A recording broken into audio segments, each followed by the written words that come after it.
네, 여러분 오늘 드디어 레위기 말씀을 읽게 되었습니다. 레위기가 위기일까요? 성경 읽기에 있어서 아니면 우리에게 주어진 기회일까요? 여러분 영성이란 말은 어떻게 보면은 성령과 연결됩니다. 성령께서 우리 가운데 함께 하셔서 영적으로 성경을 읽을 수 있는 눈이 열려지는 것을 말하고 영적으로 성경을 읽으며 성령 안에 기도할 수 있다는 것을 말합니다. 레위기의 말씀 가운데 예수 그리스도의 복음을 발견하고 예수 그리스도의 복음의 관점에서 레위기를 읽게 되었을 때 여러분의 신앙은 완전히 새로운 모습을 갖게 됩니다. 모든 성경의 말씀이 복음 가운데 있다는 것을 확인할 수 있는 것이 레위기입니다. 여러분이 모세오경, 창세기, 출애굽기, 레위기, 민수기, 신명기의 5권은 그 가운데 핵심에 손가락을 뒤집으라고 했죠. 그러면 하나님께서 그 이스라엘 백성들을 이끌어 가시면서 약속의 땅, 그 시내산에서 이 율법의 말씀 가운데 언약을 맺으시는 것을 볼 수가 있고요.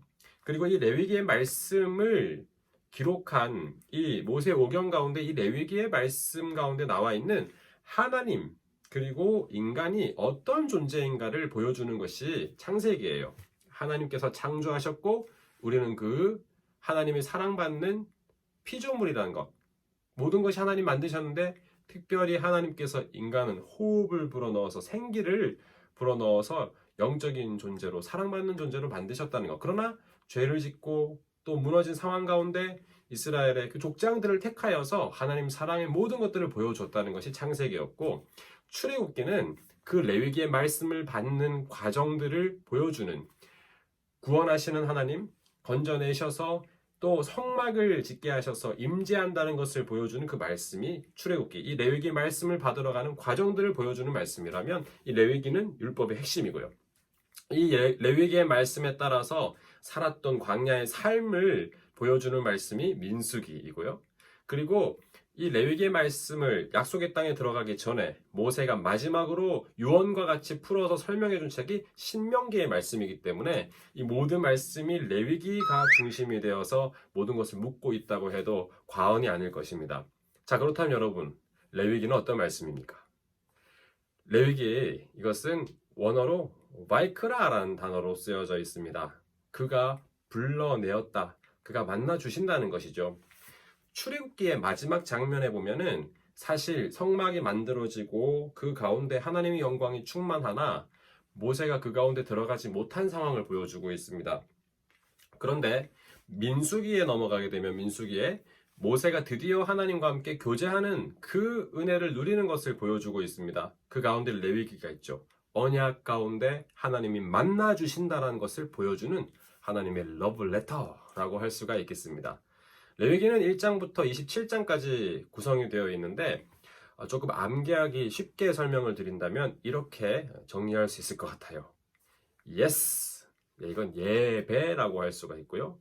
그 다음에 정성, 정결법과 성결법. 그래서 Yes, 예배, 정성, 정결법과 성결법. Yes, 정성. 하나님 앞에 그래. 정성을 드리자 이렇게 정리를 해보면 어떨까 싶어요. 여러분 이 레위기 앞부분 27장 가운데 1장부터 10장까지는 예배, 특별히 영적인 정결함, 새롭게 하시는 이 거룩해지는 방법에 대한 말씀을 보여주고 있습니다. 그래서 5가지 제사가 나옵니다. 번제, 소제, 화목제, 속죄제, 속건제. 번제는 하나님께 올려드리는 제사인데요. 몇 번이고 다시금 하나님께서 새롭게 하시는 가능성을 열어두시는 제물 앞에 안수하여 스스로 제물을 잡고 각을 뜨면서 그 피가 낭자하는 것들을 목격하고 제물의 눈을 바라보면서 내가 내 모든 죄가 이 가축에게 다 전가가 되고 정말로 고통스럽게 죽는 그 제물을 통하여 하나님께서 얼마나 나의 죄에 대해서 아파하시면서 또 얼마나 나를 건져내시기 원하시는지의 그 사랑을 확인할 수 있는 것이 번제이고요. 그리고 이 번제 외 소제를 통하여 그 하나님께 올려드리는 제사 이후에 나를 다 가루로 빻아서 하나님께 드린다는 그 감사의 표시. 결국 소중한 나로 바뀌어지는 것이 소제이고요. 그리고 화목제는 하나님과 또 세상과 화목한 화목한 관계를 만들어가는 제물이고, 그리고 속죄제는 우리의 모든 죄를, 하나님 앞에 있는 죄를 속해주시는 그러한 제물이고 예배이고요. 그리고 속건죄는 건건마다 모든 허물마다 사회의 관계 속에 부지중해진 모든 죄를 용서해 주시는 하나님의 은혜를 누리는 것을 표현한 것이 속건죄고요. 이 5가지의 제사는 결국 예수 그리스도께서 제물 되심으로 우리가 하나님과의 관계를 열어주시는 그 모든 것들을 보여주는 그러한 제사라고 말씀드릴 수 있습니다. 이렇게 1장부터 10장까지 나와 있는 말씀 가운데 앞부분에는 5개의 제사가 등장하고요. 그리고 실제로 그러면 그 제사가 이루어지기 위해서 세워지는 아론과 그 아들들을 통한 제사를 이끌어갈 제사장, 하나님의 사람을 세우는 장면이 8장, 9장에 이어서 나오고 10장은 이 모든 1장부터 10장까지의 말씀을 정리하면서 나답과 아비후, 즉 아론의 아들들이 드려야 하는 그 불이 아닌 다른 것으로 불을 가지고 드리다가 죽음을 당하게 되는 장면을 통해 이 얼마나 거룩한 일인가를 보여주는 말씀으로 구성이 되어 있습니다. 여러분, 핵심은 무엇입니까? 하나님은 예배를 통해 우리를 만나주시고, 그리고 예배를 통해서 우리를 영적으로 정결하게 해주신다는 것을 보여주는 말씀이 1장부터 10장까지의 말씀입니다. 그 다음 11장부터 16장까지의 말씀은 정결법입니다. 정결이란 말은 이런 거예요. 요즘 겨울에 손이 트잖아요. 그러면 상처가 날 수 있습니다. 다친 것을 치료하는 것이 정결이라 할 수 있어요. 새롭게 깨끗하게 회복시켜 주시는 과정. 이제 거룩한 하나님의 백성이 거룩하게 살기 위하여 정결하게 하는 예식들을 알려주십니다. 11장은 젓가락장이죠. 먹어야 할 음식과 먹지 말아야 할 음식들을 구분하면서 깨끗한 삶으로 초대하시는 하나님의 은혜를 발견할 수 있습니다. 12장 이하의 말씀들에 보면 어떻게 관계 가운데 정결하게 유지하고 또 살아갈 수 있는가에 대한 말씀들을 하나하나 보여줍니다. 공포의 13의 숫자 13장에는 피부병이 걸린, 또 관계 안에서 있는 모든 이 사회 속에서의 위생에 대한 부분들을 하나하나 정말 적나라하게 설명하면서 정결하게 살아갈 수 있는 것들을 보여주고 있어요. 그리고 16장은 대속죄일을 보여주고 있습니다. 즉, 이스라엘 백성들이 하나님 앞에 나아가서 정결함을 입는 그 가장 아름답고 귀하고 핵심이 되는 속죄함을 받는 것을 보여주는 말씀이 대속죄일을 설명하는 레위기 16장입니다. 자, 그러면 이 11장부터 16장까지 이어지는 말씀이 정결에 대한 말씀이고요. 17장부터 27장까지 이어지는 말씀은 17장부터 26장까지는 성결에 대한 말씀. 즉, 하나님 앞에서 깨끗함을 받고 회복된 다음에 어떻게 그것을 계속 유지해 갈 수 있는가, 거룩하게 하나님 앞에 살아갈 수 있는가를 보여주는 말씀. 그러기 위하여 절기를 지켜야 한다는 거예요. 그래서 이스라엘의 모든 절기의 시작은요, 출애굽과 함께 맞닥뜨려 있습니다.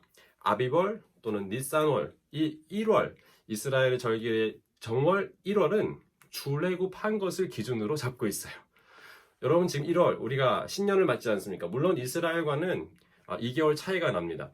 그래서 3월이 해당하겠지만 우리가 신년을 영적으로 맞이한다는 의미는 새로운 시작, 새로운 탈출, 새로운 출애굽을 말하는 것이고, 그 출애굽의 사건 이후에 그리고 6월절이 있고요. 그리고 그 이어지는 무교절이 있고요. 이 6월절, 어린 양, 십자가에 죽으신 예수 그리스도, 그리고 무교절, 그리고 오순절, 성령이 강림한 것을 우리가 볼 수 있고, 그리고 초실절, 첫 열매 되시는 주님, 그리고 그 이후에 이어지는 절기들, 나팔절, 마지막 주님께서 오시는 그 재림과 그리고 심판을 의미하는 그 절기까지, 마지막 절기까지 이 1년의 절기들이 하나하나 예수 그리스도를 통해 보여주시는 그 은혜를 우리가 경험하고 영적인 리듬, 사이클 가운데 살아가는 것들을 보여주는 말씀입니다. 이게 우리의 삶을 정결하게 유지하며 거룩하게 만드는 것이라는 것을 레위기에 보여주고 있습니다. 그러면서 이 말씀을 정리하면서 레위기 26장에 가면 하나님 앞에서 주님의 음성을 듣고 거룩하게 살아가면 복을 받게 되고 순종할 때 하나님의 은혜를 누릴 수 있다는 말씀을 설명해 주고요. 그리고 마지막에 27장 말씀은 레위기 전체를 정리하면서 하나님 앞에 이렇게 거룩한 백성으로 살아가게 될 때 주님은 감찰하고 계신다. 서원하였는가? 그러면 그 서원을 지키고 따라야 한다는 것을 보여주고요. 하나님 앞에 진실한 마음으로 예배자로 살아가야 한다는 것을 보여주는 말씀이 레위기 전체의 말씀입니다. 여러분, 제가 이 레위기에 대해서 이해하고 있는 것을 지금 설명을 드렸는데, 말씀 속에서 이것이 영적으로 나에게 꿰어지고 연결되어지게 될 때, 하나님이 예배를 통해 나를 영적으로 새롭게 하시고, 새롭게 된 내가 삶의 자리에서 정결하게 주님 앞에 회복되는 역사가 내 영적인 부분뿐만이 아니라 영적인 삶을 살아가는 삶의 자리에서 경험되어지고, 그리고 그것이 시간이 갈수록 성결한 삶으로 계속 이어지게 되면서 하나님이 부르시는 저 천국까지 걸어가는 걸음걸음마다 하나님의 사람으로 거룩한 삶의 걸음을 걸을 수 있다는 것을 레위기의 말씀이 보여주고 있습니다. 여러분, 레위기 위기가 아닙니다. 우리를 위한 기회입니다. 예배, 그리고 정결과 성결. 이 1장부터 27장의 말씀을 읽어갈 때 여러분이 하나님의 큰 은혜를 경험하는 말씀의 잔치의 시간이 되시기를 바랍니다. 무엇보다도 이것이 인간적으로 우리가 다 이룰 수 없는 말씀이나 예수 그리스도 가장 귀한 희생제물 십자가의 사건을 통하여 그 예수님이 우리 모든 죄를 다 전가하셔서 제물로 하나님이 받으시고 우리 거룩하게 해주셨고, 그 삶의 자리마다 그 예수의 피가 뿌려지는 곳마다 하나님과의 관계 안에서 음성을 들을 때마다, 주님 뜻 가운데 걸어갈 때마다 우리가 하나님 앞에 거룩한 사람들로 세워지는 은혜를 반드시 누리게 될 줄로 믿습니다. 여러분, 우리는 하나님의 자녀입니다. 예수의 그 피값으로 사신 자녀들입니다. 그러기에 이 레위기는 우리의 삶의 중심에 붙잡고 나아가는, 우리의 삶의 모든 것들을 받쳐주는 영적인 근간이 됩니다. 하나님의 거룩한 백성, 택함받은 이 시대의 레위 지파라는 것을 기억하고, 레위인들이라는 것을 기억하고, 거룩한 하나님의 사람들이라는 것을 기억하고, 이 세상을 하나님께로 이끌어가는 영적인 제사장의 삶을 살아갈 수 있는 그런 모든 하나님의 사람들이 되시기를 바랍니다. 기도하시면서 레위기를 읽으십시오. 거룩한 백성으로 레위기를 읽으십시오. 영성을 가지고 읽으십시오. 하나님의 놀라운 말씀의 은혜가 여러분의 삶의 자리에 차고 흘러 넘치게 될 줄로 믿습니다. 우리는 하나님의 사람입니다. 승리하십시오.